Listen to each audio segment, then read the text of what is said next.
Wow. Okay. Welcome everyone to the second installment of Conspiracy Theories. And tonight we're going to look at personal and social dynamics. Tonight I want to kind of answer the question, or try to think about the question, what compels people to believe in conspiracy theories? Why are they so attractive to everyone, but why are they so kind of irresistible to some people?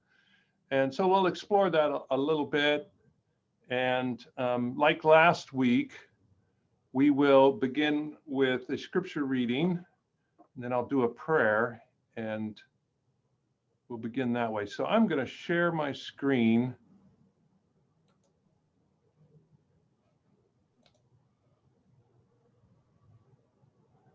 So you can see my PowerPoint.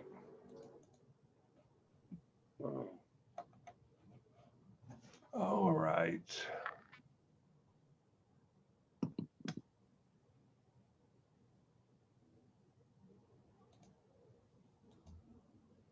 Whoops. I thought I'd figure, oh, here we go.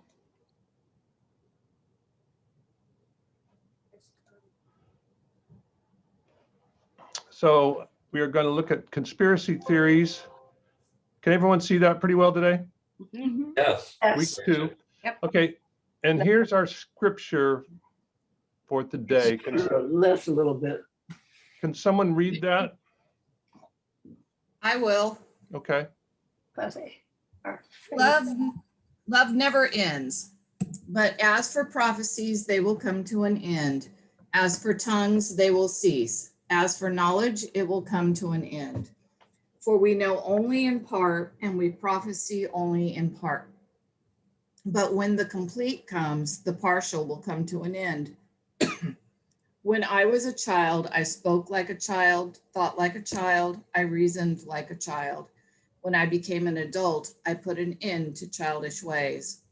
For now we see in a mirror dimly, but then we'll see face to face. Now I know only in part, then I will know fully, even as I have been fully known. And now faith, hope, and love abide. These three, and the greatest of these is love. So this is what we call the love chapter in 1 Corinthians. And, you know, it gets read at every wedding, and it gets read at various places, and most people know about it. And so, you know, you get used to it, and, you know, love gets to be smarmy. And so I didn't really think about it all that much. But when I did begin to really look at it, it really says some profound things in there, where the Apostle Paul, of course, is writing to a church that was in conflict. They were in conflict over which spiritual gifts were the best or the most important. And so he's telling them, well, all spiritual gifts are important, because, you know, you don't say to your toe, I don't need this toe. Your body needs a toe. And so whatever spiritual gift you have to offer, it's important, and strive for the best, strive for the gifts that are going to be most helpful for your community. He says that all in chapter 12 of 1 Corinthians. And then he says, but I'm going to show you a more excellent way. And then he goes into this love chapter. Love is patient, love is kind, and you know about that. And so then he gets to this third paragraph of the love chapter, and really says some profound things. It talks about, you know, that we know only in part.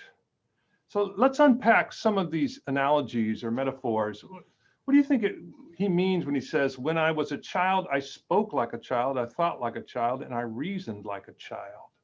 What do you think it means to speak or reason like a child?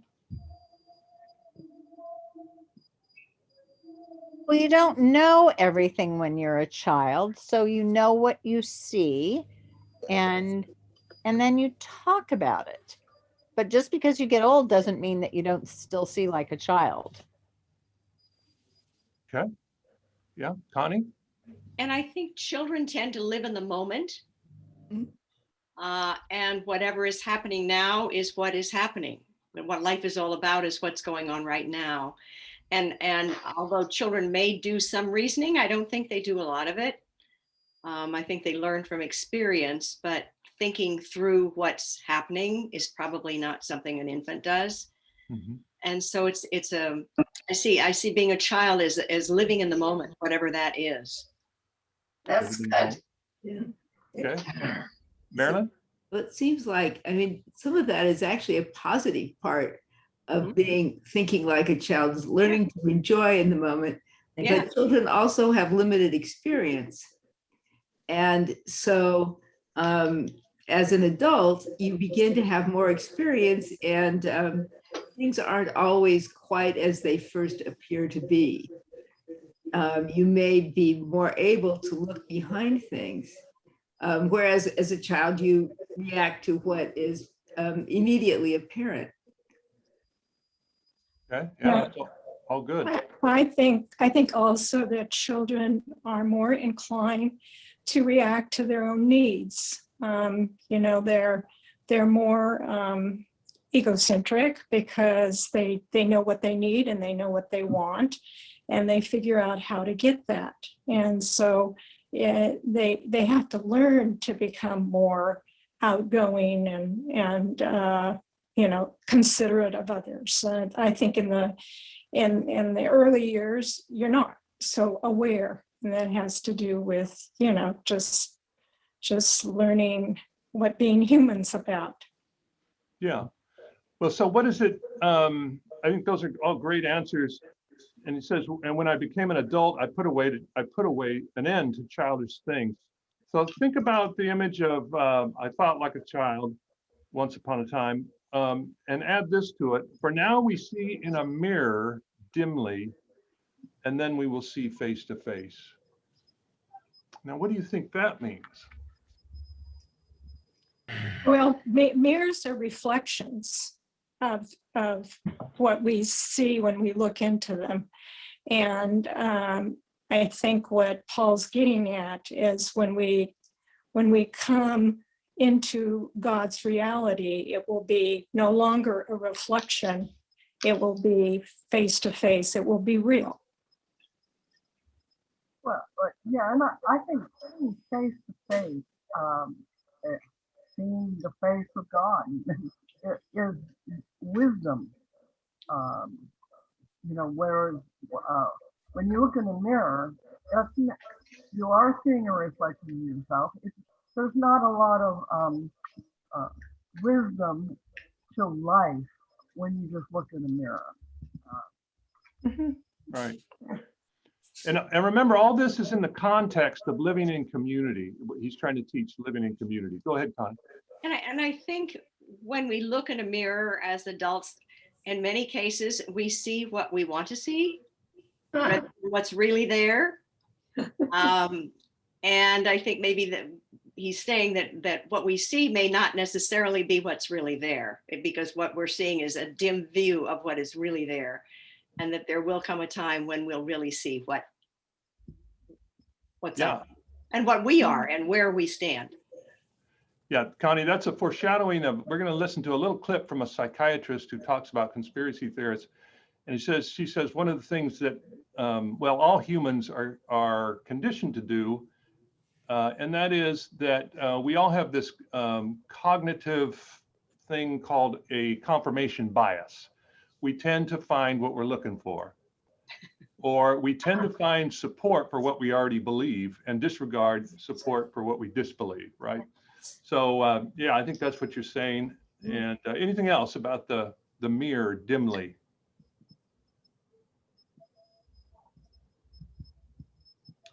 And then he goes on to say, now I know only in part, then I will know fully, even as I have been fully known. And now faith, hope, and love abide, these three, and the greatest is love. So, what is it? And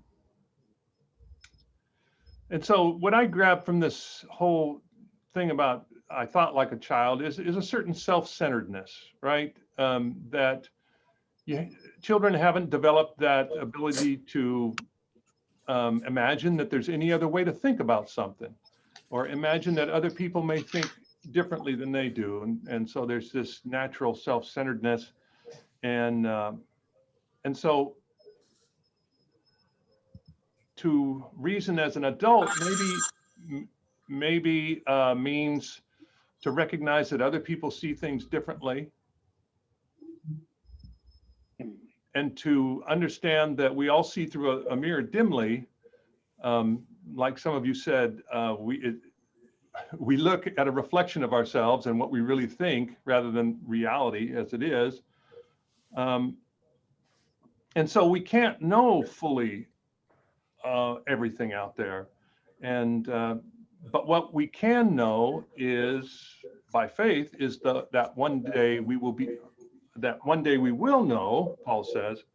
And one thing we can believe is that we are fully known, and that's the important thing. It's interesting that the Revised Standard of the Bible says the word dimly is related to a translation from riddle. And so you use a riddle to teach, and it gives you partial knowledge of what's trying to be communicated, like looking in a mirror gives you partial knowledge. Yeah. Yeah. So, right. And so the I think what the Apostle Paul here is doing with this whole idea of partial knowledge, that none of us have, truth with a big T at our disposal, is that he's trying to help the Corinthians develop, I guess, what we would call epistemological humility, right? This idea that knowing is a very tricky thing. I mean, we think we know, but it's actually a very tricky thing. And so to be able to live in community requires some epistemological humility, that you don't have all the answers, and that the person sitting across from you might know something also, and even though they disagree with you. Do you think that's kind of what he's trying to say? Any other thoughts? Kind of reminds me of Gnosticism versus faith. Yeah. Right. This whole conspiracy theory thing reminds me of Gnosticism, this secret special knowledge. What they're basically saying is there's no way for anybody to know for sure. And that's what you see in these conspiracy theories. They're always saying, well, I believe this just because I want to believe it. I'm not going to pay any attention to the conventional standards of proof or knowledge. Right. No matter how many authorities come out and say it's not, it isn't true, all it does is prove to them that the conspiracy is so well structured, right? And so there's no way to speak to them. So any other thoughts from before we go on from this scripture? Well, that's the only other thing I was going to mention is I think there's a difference between childish and childlike, because I remember that story where Jesus said, unless you are like one of these children, you cannot enter the kingdom of heaven.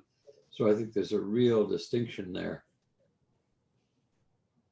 Yeah, I think you're right. And part of child thinking is that it's so dependent on the parents.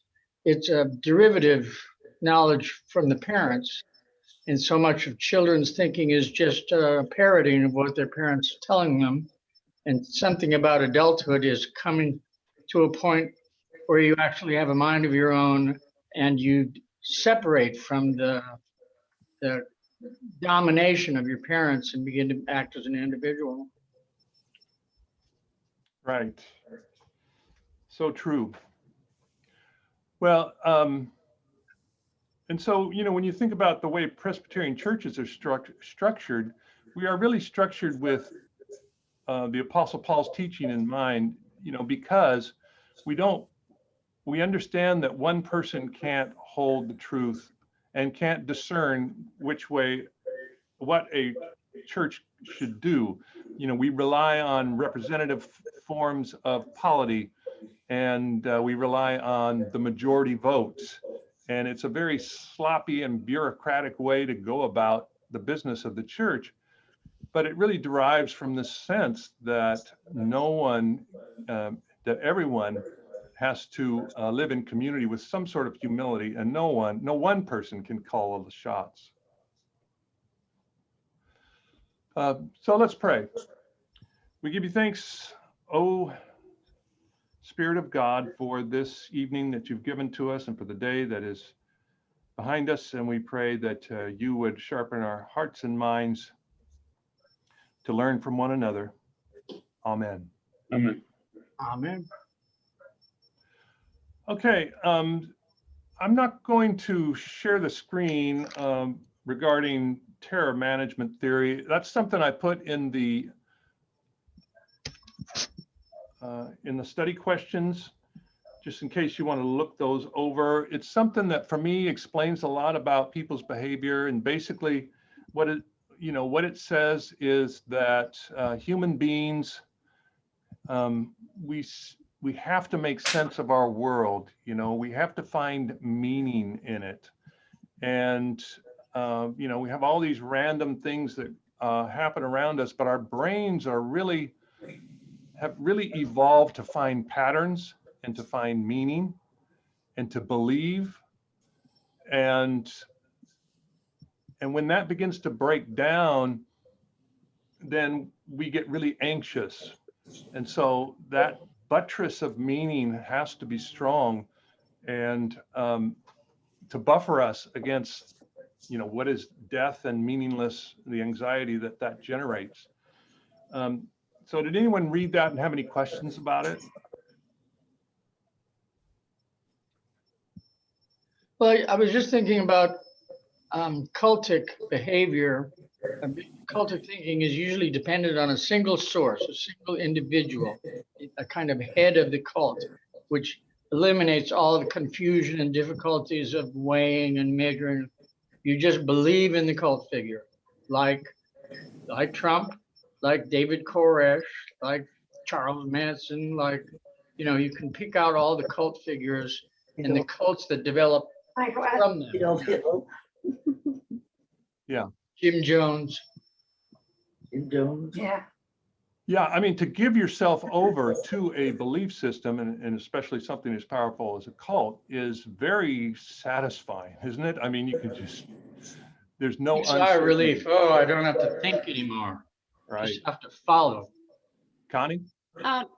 This whole thing raises a question for me, because seems to me a fairly high percentage of the people who get involved in these, now I can't remember the word. Conspiracies? Conspiracies, thank you, my little brain shortage there. In these conspiracies, and the fact that people are searching for meaning in life, but a lot of these people are evangelical Christians, and doesn't their Christian faith provide them with some sort of a sense of meaning about life? And how is it that they end up going down the rabbit hole? Good question. Yeah, I think that is a good question. And maybe we'll deal with it some in a bit, but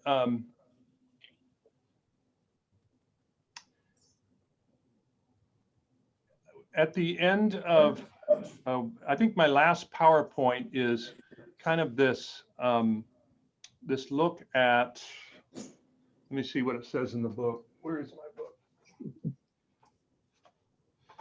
Right-wing authoritarian personalities. And there's a lot of evangelicals who are right-wing authoritarian personalities. And so it just fits with that. And you know, what's so interesting about evangelicalism, and you've probably heard me say this before, is, you know, when I was growing up in it in the 60s and 70s, there was really, you know, they really didn't pay much attention to government or conspiracies or anything like that, because you realized the world was going to hell, and your basic stance in the world was against the world. you just tried to stay out of it, right? Because you knew it was all messed up, and you were just waiting for the rapture to come and kind of deliver you out of it. But then something happened in the 80s, the moral majority and the whole thing. And whereas, and then these evangelicals, they began to once again become invested in the culture in a way that I don't think they had before, and invested in government. And I don't know, other than the moral majority and that whole thing, I don't know exactly what initiated that. So now you have them not only very involved in politics, but very deep in these conspiracy theories. And so they're not apart from the world much anymore. They are kind of immersed in it, and they care about it, and they strategize about it. But they bring that, also that suspicion of government. Whereas Presbyterians have always thought that, and I'm going to talk about this a little bit on Sunday, Presbyterians have always thought that government could be a means of grace, could be a good thing. But there's this general suspicion among evangelicals that it's not to be trusted. But I mean, that's an attempt at an answer to your question, Connie. And Wes, they've always talked about American exceptionalism. And it seems to me that that's one reason the evangelicals and right-wingers have to believe in these conspiracy theories, because otherwise they'd have to admit that there's a possibility that other people are as good or as worthy as they are. And they can't do that. Oh, yeah, right. Well, it seems to me that one of the core elements of all of this is dualism, is the belief in the literal Satan. So, and I know the QAnon really depends upon that. When you accept this literal Satan approach to the world, then anything you don't like, you attribute to the actions of Satan, and then they can just be dismissed. And I just think that that's a core element. It's a belief in Satan is an inroad into conspiracy theories, because Satan is at the bottom of it all. Yeah, that's a good point. Dualism, right? Wes, is anybody else hearing some Chatter? somewhere? Yes. It must be coming from somewhere. Jamie, I think it's coming from Jan, because hers keeps flashing yellow. That? Whose? Jan, yeah, you've got some background noise, Jan. Now you don't. Okay. Not here. Well, let's see. Let's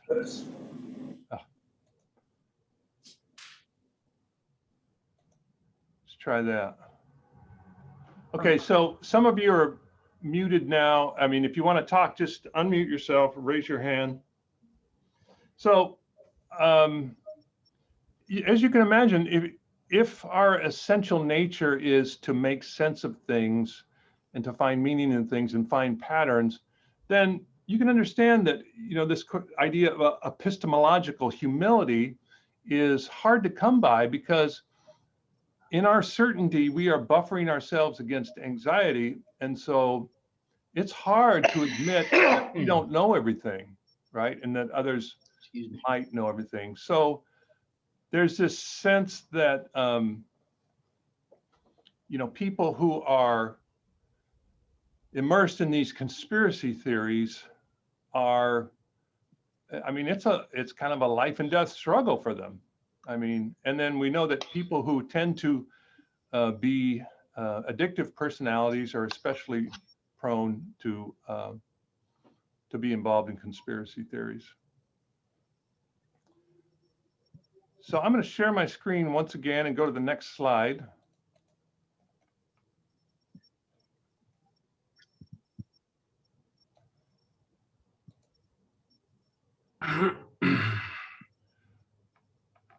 Whoops. Okay, I want a new drug. So this is from a piece of the book. Somebody is talking about somebody who has recovered, so to speak, from conspiracy theories, is talking about what it's like to get it, to go down that rabbit hole. And it says, it feels almost like a drug, the rush from learning and delving into a new conspiracy theory. It's so powerful, so affirming, so empowering that of course you come back for more. Who wouldn't? First, it's secret knowledge. Only you and a select few have gleaned this information. The powers that be don't want it to be known, but it gives you special insight. You can see things others can't. Because you're smarter than them, this is part of the ego boost. It's a rush seeing evidence of your superiority to others so clearly. Does anyone else see the parallel to evangelical thinking, literalist evangelical thinking in those?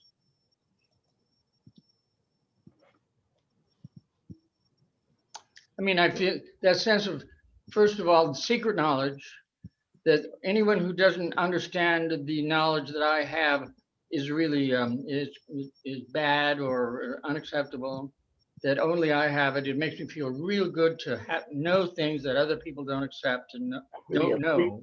And I'm sharing the knowledge with people.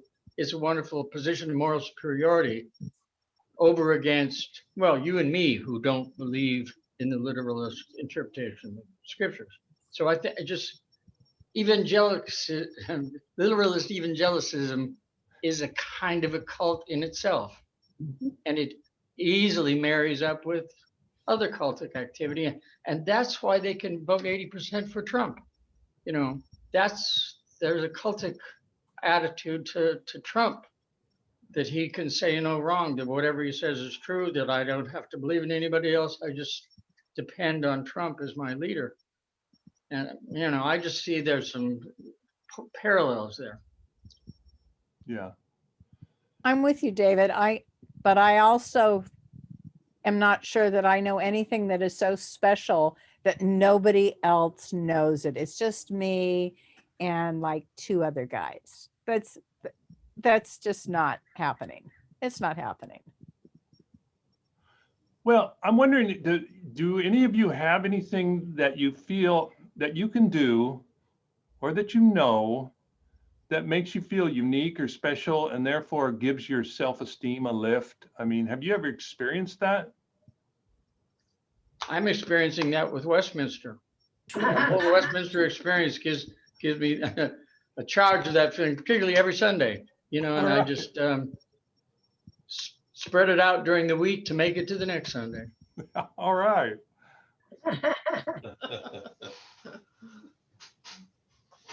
But anyone, what is something special and it can be, I mean, to me, when I see Catherine, I know, how many years sober do you have, Catherine? 30 years. 30 years. I mean, what an amazing accomplishment. I mean, you must have a great sense of pride about that, and as you should. It's a unique accomplishment. I was thinking about that just because I was just talking to somebody who's 2 weeks sober, and it's like both gratitude that I'm not there and like, let me impart all of my vast knowledge on you until I get my humility back, in control. And but there's other stuff that, both with the secrets, I understand the power of like having secret knowledge. And even when the SPCA was building a new spay clinic and, I got special tours and I got to see it and I knew more about plans than other people. And there's this part of me that's like, oh, aren't I special? And then my ego kind of goes, just, get yourself down. But it's easy to feel special, and especially if you don't feel that good about yourself to begin with. I can see totally getting pulled into stuff where you're like the secret society. Yeah. kind And of the same allure as cults are, you're like something special. yeah, When I first started volunteering and tutoring children and finding out that I got more out of it than I think the kids did, and it made me feel special, but it wasn't anything I wanted to hide. I wanted to tell people how cool it is and how much you get back when you're doing something for someone else, because you can, because you're not working anymore, because you have time, because you've chosen to do this, and it's fun and the kids love it. But I didn't want to hide it. It didn't make me feel like, and I'm not going to tell anybody because I don't want anybody else to feel this good.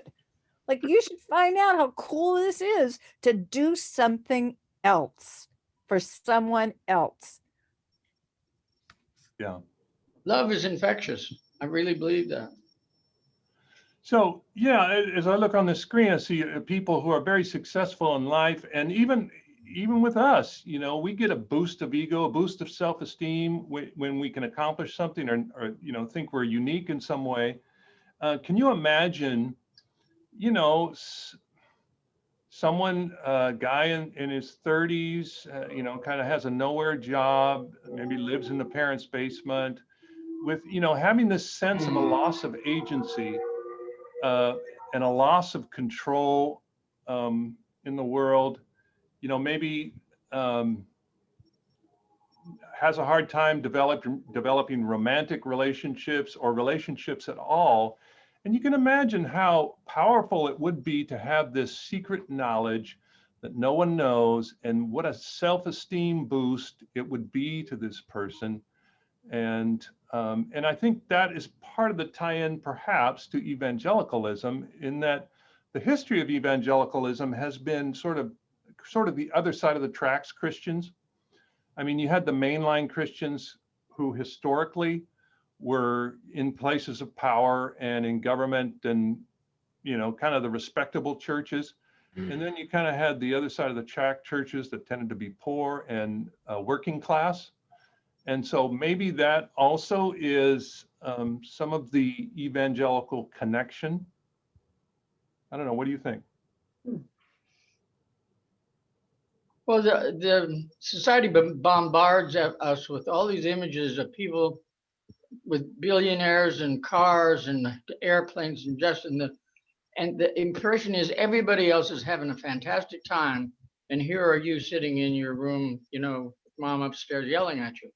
And there's this temptation to say someone other than me must be responsible for this. There's a big conspiracy. It works for those guys, but it doesn't work for me. But now I found somebody who told me that it's not me. There's a weird conspiracy that's going on, and now I finally am in on it, and I know how to deal with it. These people have to be taken down, wiped out, and it's very, addictive. There is an addictive quality to conspiracy theory involvement. I think that's what he's suggesting in the book. Right. This loss of agency, and I think you hit it on the head. If I'm not doing well, hey, it's not my fault. It's the fault of the Muslims who are moving here. It's the fault of the rich Jewish people. It's the fault of the Democrats, or these people entrenched in government who are oppressing the rest of us.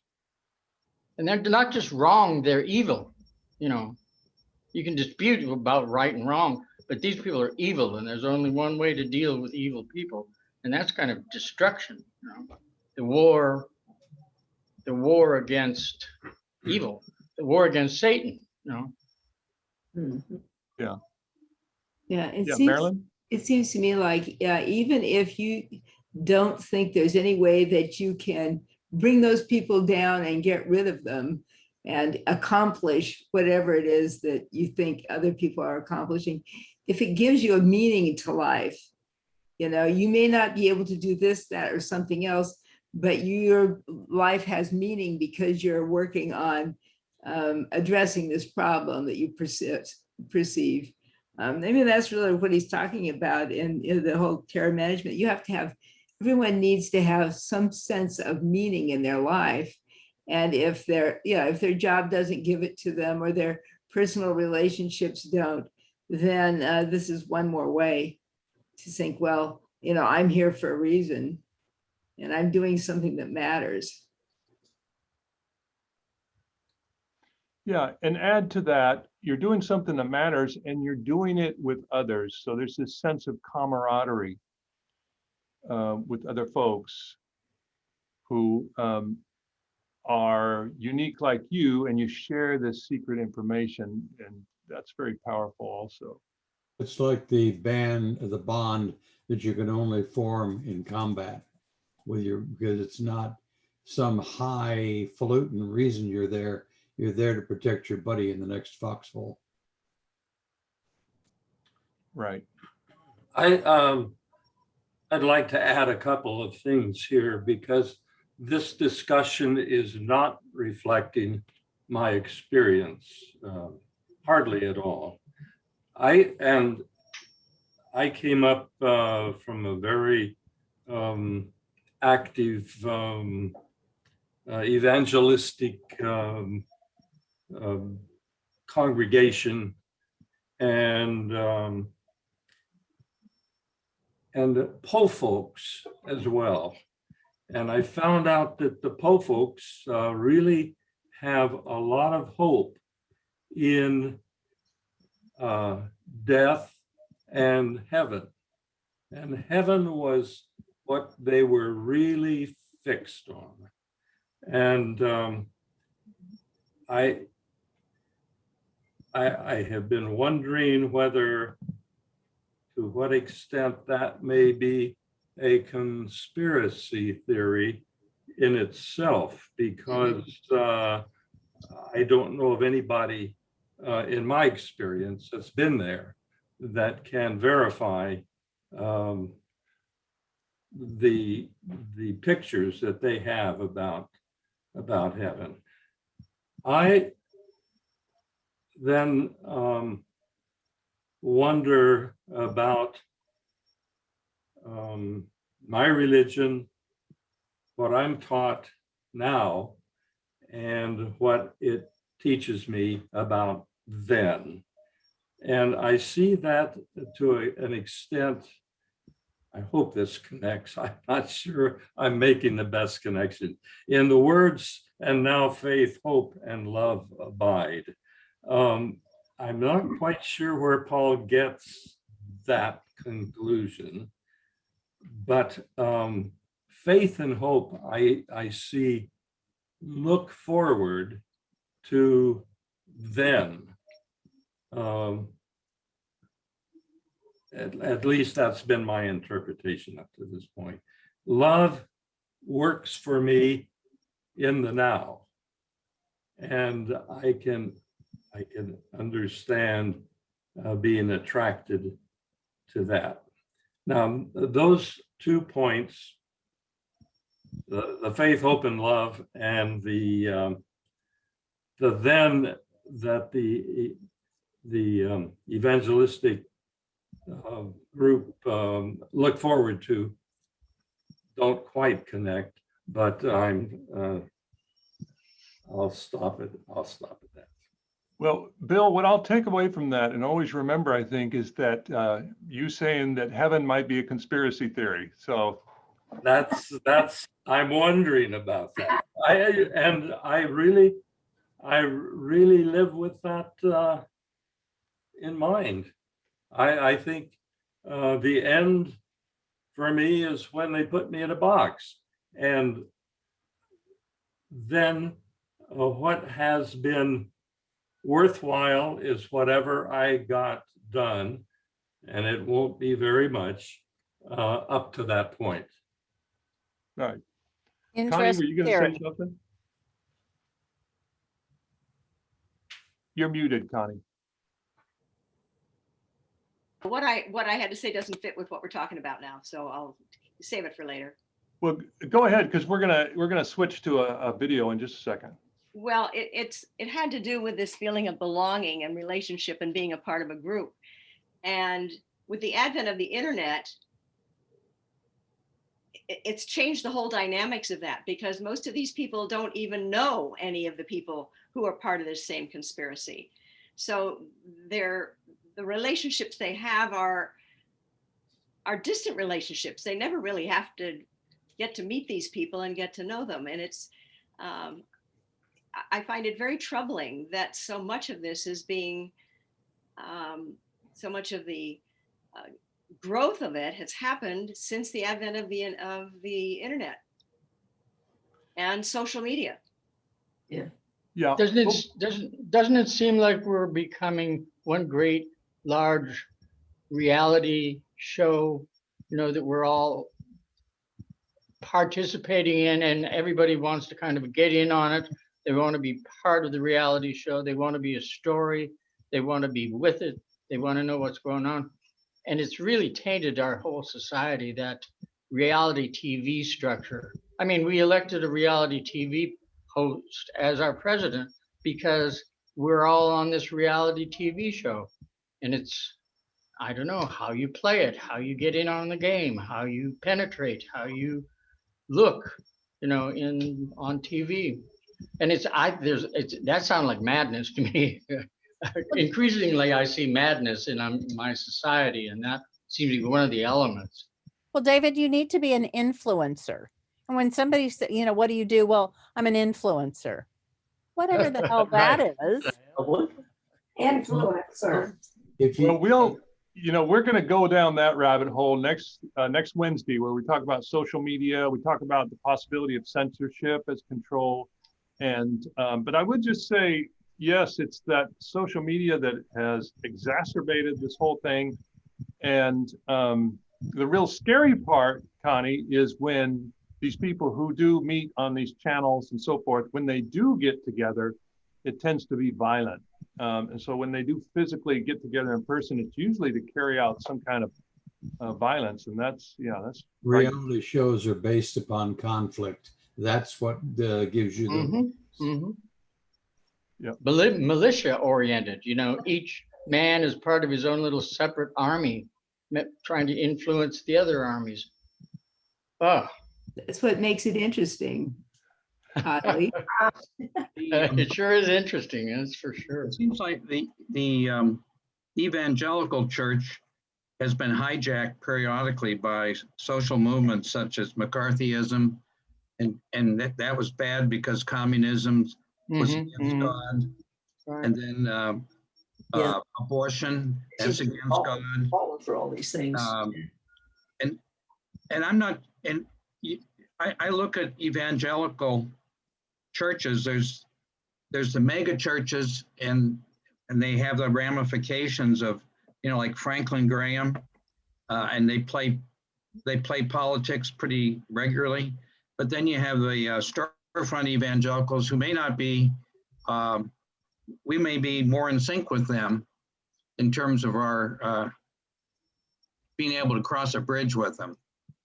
So it seems like evangelicals are not the problem, but they're being manipulated primarily. Yeah, I agree. We paint evangelical with pretty broad stroke. There is a magazine called Sojourners, which is very progressive, and they are an evangelical magazine. And so there is I didn't know they were evangelical. certainly a progressive element in the evangelical church. Christianity Today magazine. Pardon me? Christianity Today magazine. Right. They're not as progressive as Sojourners, but they're moderate. Yeah. I'd like to see some examples of that. I hear nothing but conservative evangelicals. Progressive evangelicals, it seems like an oxymoron.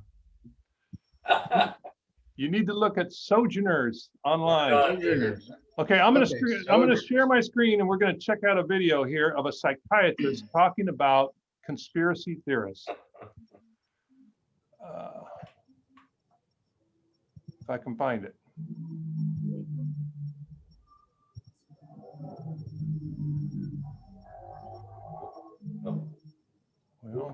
And, no. Oh, it's not here.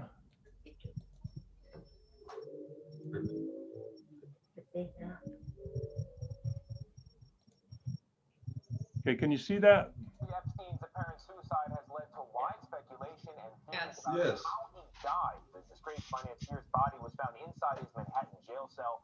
One source tells CBS News Epstein hanged himself. CBS News has reported many times on Americans' long-standing fascination with alleged conspiracies. It seems fewer and fewer Americans believe the official U.S. government account of the assassination, that Lee Harvey Oswald murdered the president and probably acted alone.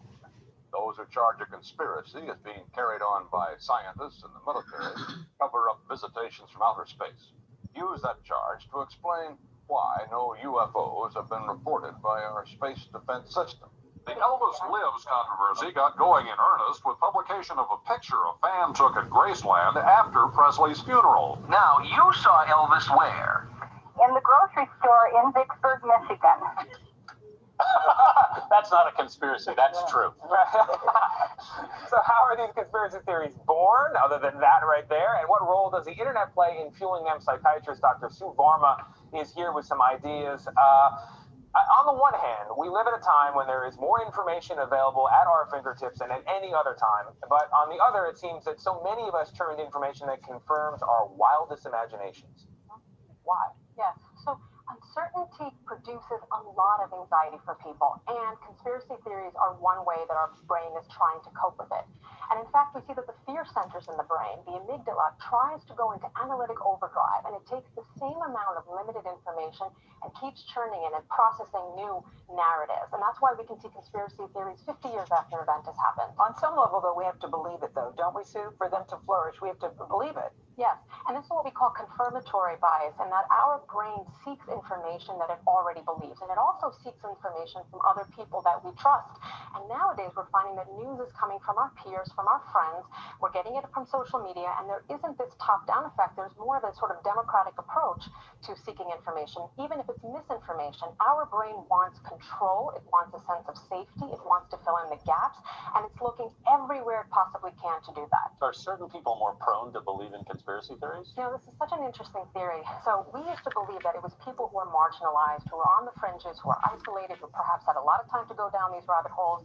But we're finding more and more that 50% of Americans believe in at least in one conspiracy theory. And get this, if you believe in one, you're more likely to believe in others. Yeah. Are there certain circumstances where conspiracy theories flourish? Does something have to be going on? Yes, and it's usually during periods of high stress and trauma, when there's something emotionally charged happening. It could be anything from terrorism to an economic recession to a death, a suicide, things where there's questions that remain to be unanswered and that make us feel very unsettled. That's really the hallmark of this. Some conspiracy theories are pretty harmless. They're kind of like sci-fi you engage with, you know, have a couple of drinks, talk about what if. But on the other hand, there are some dangerous ones out there, right? Where you would like to change people's minds if you could. So what can you do with the proverbial crazy uncle at your dinner table to change their mind? You know, here's the thing. You're going to have a really difficult time, and ask yourself, what's the cost-benefit analysis, right? If it's a loved one and you really need to engage them, that's what this is about, is making them feel like they have a seat at the table. Do that in whatever way that you can. Maybe on a political level, they don't feel like they have a voice, but it's about somebody trying to create agency in their life. So are there ways that you can reintegrate them into the family? Can you involve them in conversations? Can you give them something to do around the house, around the dinner table? Can you make them feel meaningful and valued? Because that's what this is about. But what if when you provide the facts, though, Sue? You provide the facts and say, look, this isn't true. Yes. How do you deal with that? You're going to be butting heads. I have to say that this is for many, many people a lose-lose situation, because you already believe very firmly. Look, I'm not saying that this is bordering, you know, delusion, as we talk about in psychiatry, which is a firm, fixed, unshakable belief. The truth of the reality is that depending on where you grew up, if you grew up in a society where there was a lot of corruption, you are fact. If you grew up in a home where mistrust was something, or that you blamed authority, or that you were suspicious of officials, you are going to have a really hard time getting this person. And the internet and the social media have really complicated this, haven't they? Yes, and conspiracy theory isn't about facts. It's about where we give attention. And our attention is drawn to things that we already believe in. And so you're really going to have a hard time. So the best thing that you can do is limit it, present them with facts, give them information, but they have to be willing to change their way of thought. All right, Sue, sounds like a big job for somebody. Thank you very much, Sue Varma, for joining us this morning. switch, Mike. No. Okay, what do you think about that? Any thoughts? She's saying a lot of what we have been saying already. I could only hear, there was a lot of echo and everything else. I don't know if anybody else had that same problem, but I could only hear part of what she said. But Oh, you didn't hear it well? no, but she seemed to be saying, present them with facts. And it seems to me that's, over the years, that's proven to be less than effective if people simply are not going to accept fact as fact because it goes against what they believe. Yeah, anyone else?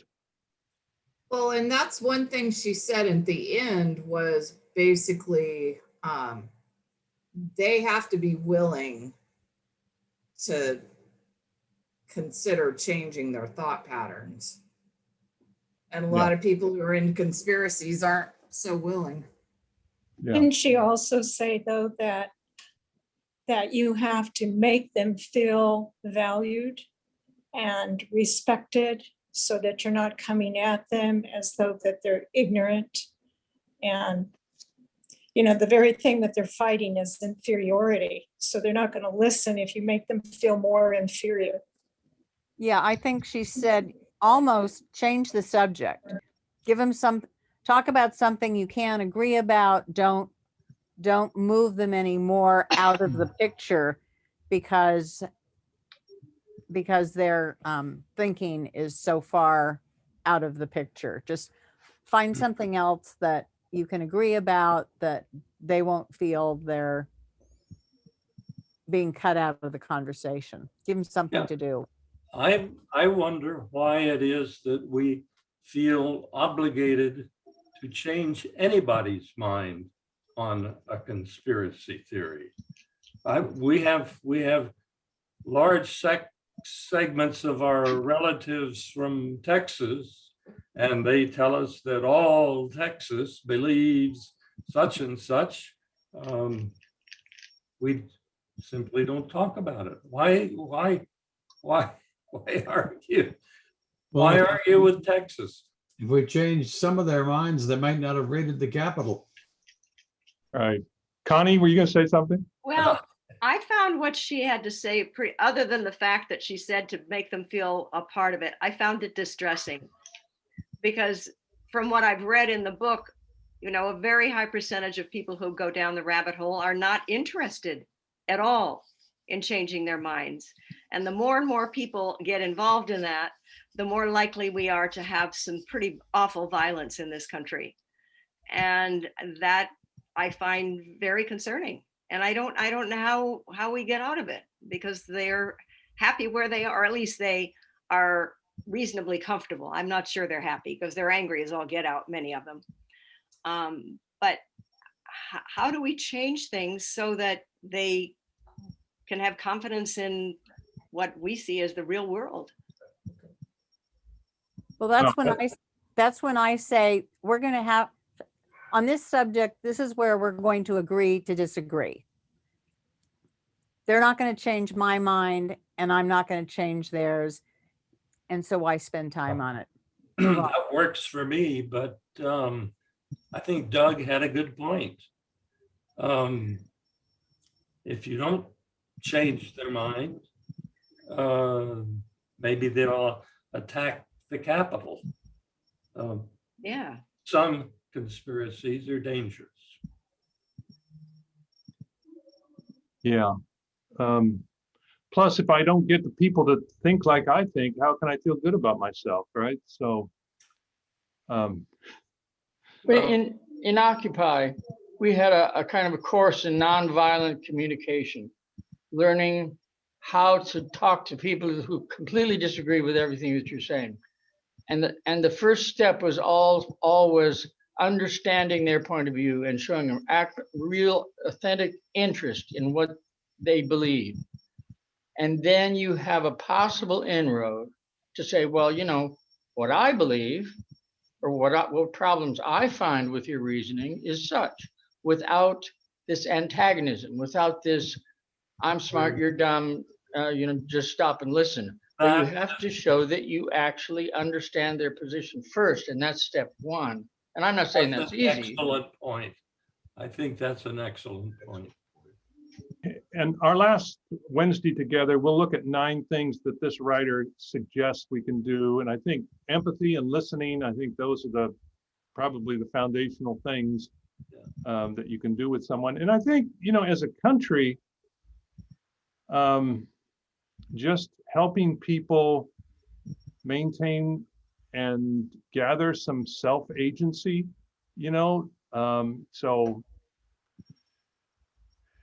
how do you help, white people who feel threatened, and therefore they go down these rabbit holes of conspiracy that everyone's, that people are endangering, white America. I don't know, other than to help people find agency economically and socially and things like that. Well, one suggestion. We've been looking at this from a macro standpoint of how do we stop these movements. And I think to a degree, it's going to have to happen one person at a time. People don't agree with news reports and so forth. But if, as Patty said, you treat people well, if they see somebody that is quote unquote a good person, then that may be an end to changing their view of everybody. Just a thought. Well, I'm hoping for some strong Christian leadership. I kind of ask, where's our Martin Luther King? Where are the voices of moral and ethical authority from the Christian church? And I know people say that it's happening, but I don't hear enough of it. And I don't hear, Martin Luther King rings in my ears. He had a gentle confrontation, a way of meeting really difficult issues with a kind of sincerity and a kind of depth that cut through a lot of the distractions. And I'm looking for those kind of leaders to be to step up and confront some of these things, but in that gentle, intelligent way that MLK did.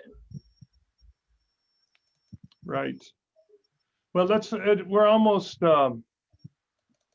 over, so let's do the last one. The last slide I have for you is traits of right-wing authoritarian personalities.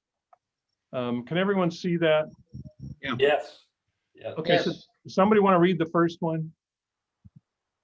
Such people are highly ethnocentric, inclined to see the world as their position versus everyone else. Whoops. One word's cut off there. There we go. Fear of a dangerous world. Self-righteous. Aggressive. Prejudiced against racial and ethnic minorities, non-heterosexuals, and I don't know. Women. Women. They reason poorly and are prone to projection. Dogmatic. Dependent on social reinforcement of their beliefs. Aren't we all? They overestimate the extent to which others agree with them. They are prone to conspiracist thinking. So just think about some of these. Like the first one, such people are highly ethnocentric, inclined to see the world as their in-group versus everyone else. So Jonathan Haidt in The Righteous Mind talks about two different kinds of morality. There are some people who their morality is pretty much, or their sense of compassion is pretty much directed toward their in-group, and especially those in their in-group who have made sacrifices for that in-group. And so these would, we probably identify as right-wing authoritarians. They're very, they are so tied to, police. They're very sympathetic for police, for military, these groups that kind of make sacrifices for the in-group. So they're also very tied into sometimes their ethnicity, or as opposed to somebody who is has the morality of having compassion for those they don't know. Like, liberals are always, save the whales, hug a tree. These are, we don't know whales, and we don't get trees. We don't have relationships with trees. So how can you love them? Why should you love an immigrant who's trying, that you don't know, who's trying to cross, the border? And so it's just two ways of thinking about sort of morality. There's a victim orientation with most of those individuals also. They're being victimized. It's not their fault. You did it to them. That's why they're so angry. You're the problem, not me. I'm just reacting to the evil and the badness of everything that you do and think. It makes it hard, makes it very difficult to argue or discuss anything with them when you're demonized. Yeah. Demonize the people who disagree. And if your sense of morality and compassion is really directed at your in-group, then, that means you're going to be, you may be a racist, right? You may be suspicious of people of other races. You may be homophobic. Not to forget white supremacist. That's right. White supremacist. Yeah. Any other thoughts about some of these?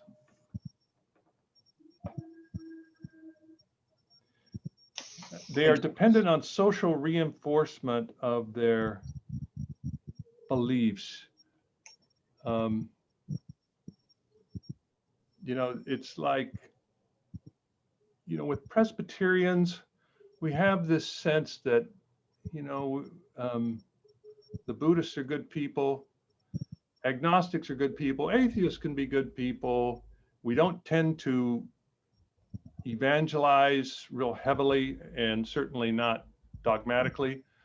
But some of these other traditions, there's this need to evangelize very strongly, and to try as hard as you can to get people to believe as you believe. And the reason for that is because if they don't, they're going to hell, right? But it's also a sense of reinforcing what you believe when they believe like you. Does it have to be so one-sided? It always seems to me that it's progressives are bringing the knife to the gunfight kind of thing, that we always seem to be reactive, and we don't have the loud voices that, the other position has plenty of. Who are the voices for progressive Christianity in the United States? Can name them on one hand, and probably not that. And how often do you see them on TV, and how often do you see them in conversations? How often do you see them referred to in a television show saying, well, what does William Barber think about this? We want his opinion. No, let's talk about what Jimmy Swaggart thinks about it, because we're used to that. We know that guy. I don't know. This whole conversation has gotten me so agitated. I'm going to have to meditate heavily after this is over. I'm going to do some heavy meditation. Sorry to get you agitated. Well, I think it's a good thing, but I'm just recognizing the reality. I sound a little agitated. Anyone else? What are your closing thoughts? If I sound a little agitated, it is because I am. Any other thoughts?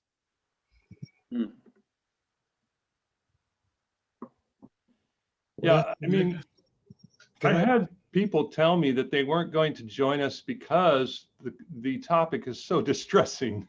And it is. Can't stand the heat. Get out of the kitchen. There you go. But I think we have to have hope, right? Well, we have 2 more sessions to kind of get out of this funk. Well, we're Funked up, yeah. gonna deal with social media next week, so I don't know how much we'll get out of the funk. Oh, no. But We're gonna have to get off YouTube and Facebook. Do we have to? so we're going to look at social media. We really haven't delved into the effects of conspiracy theories yet on our democracy, on our, on the violence and on our families. So we'll deal with that a little bit too. And then the final week, like I said, we'll look at some possible things we can do. Is there anything else you wanted to cover on these 4 Wednesdays that we have together about conspiracy theories that isn't included in what we're going to do? Enough. That's enough. Thanks for doing this class, Wes. Yes, thank you, Wes.